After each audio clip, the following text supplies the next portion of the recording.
काट रहे हैं राजा जी। दिन भर फोनवे में मिलता कवन मजा जी।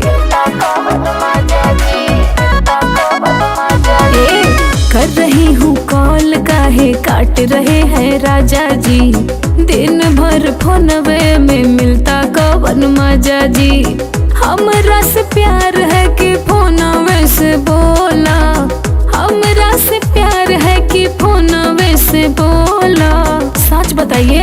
अरे सुन पगली, हम खेले नी तुम भोला, कमारी बहुते होला। क्रिकेट गेम है मोबाइल फोन में होला।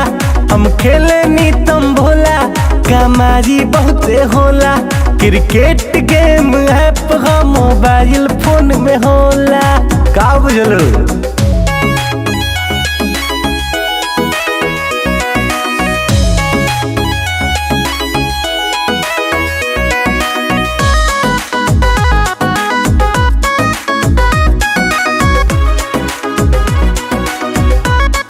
अच्छा तो एगो बात बताई, ई कवन खेला है कि खेलते हैं मोबाइल में?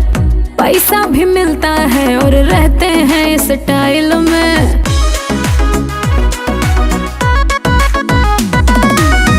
100 MB का आया क्रिकेट गेम है।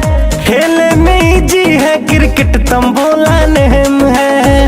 यही से हल्ला बा खेलत गौआ टोला। हम खेले नी तुम भोला, कमारी बहुते होला। Cricket game app mobile phone में होला। हम खेले नी तुम भोला, कमारी बहुते होला। Cricket game app mobile phone में होला।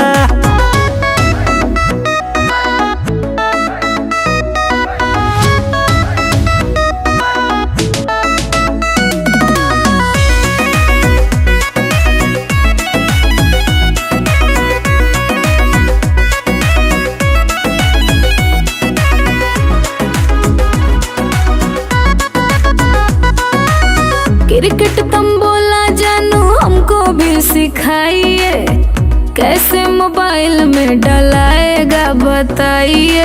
अरे बहुते इजी है, डाउनलोड करो प्ले स्टोर से है जी। लाखों कमाओगी रहोगी खूबे बिजी। कितना कमाए हैं राजा जी राज खोला, अब बताइए भी। लीजिए सुनिए, लाखों में कमाई होला।